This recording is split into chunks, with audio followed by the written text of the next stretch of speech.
Très chers auditeurs de Fréquence Z, la campagne des élections législatives s'achève ce soir pour son premier tour. Nous ne sommes pas encore conscients de la répercussion de notre action, mais comme l'a dit si bien Eric, plus tard, je vous le promets, nos descendants diront de nous, ils ont été clairvoyants, ils ont été grands, ils ont cru en eux-mêmes. De mon côté, je vous le dis, d'ici dimanche, que nous soyons victorieux ou que nous soyons vaincus dans les urnes, nous avons mis le pied dans la bataille pour la France et c'est bien là l'essentiel. Nous nous sommes enracinés, nous avons transmis le message de l'espérance aux citoyens. Quelle que soit l'issue du champ de bataille, nous perçons le brouillard des incertitudes, de la survie de notre pays, ici, sur Fréquence Z ou ailleurs, dans nos villes et dans nos villages. Comme dirait Marc Granger, nos généraux vaincus ne se tuent pas, ils écrivent. L'objectif ces prochains jours doit donc aller au-delà de gagner ou de perdre. L'objectif est d'inscrire nos noms dans le paysage politique de demain, de les graver dans la pierre de nos sols si profondément que nul ne puisse les faire disparaître.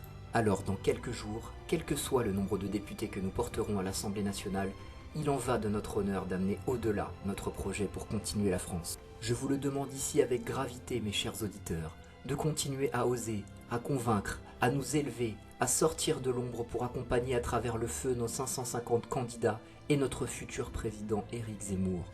Nous devons agir partout, nous devons gagner les cœurs et nous nous devons de parler de la France et de son peuple.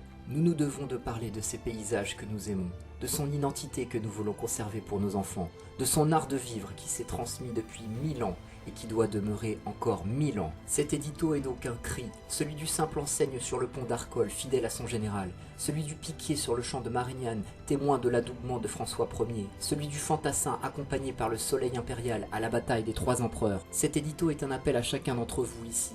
C'est une responsabilité, un message. 2022 était l'année de la dernière chance. Cette chance, nous la saisissons ici. Nous devons à présent l'offrir à tous et ne pas baisser les bras.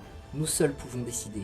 La reconquête a besoin de vous, de notre optimisme, de notre élan, de notre courage. Comme le dit Eric, laissons derrière nous le doute et le désespoir. Prenons notre part dans cette bataille historique. Nous devons de tout donner. Parce que rien ni personne ne l'a empêché de nous donner le courage. Rien ni personne n'a pu empêcher à Éric Zemmour de donner naissance à un parti puissant. Et rien ni personne n'est capable de nous empêcher de nous réunir grâce à lui.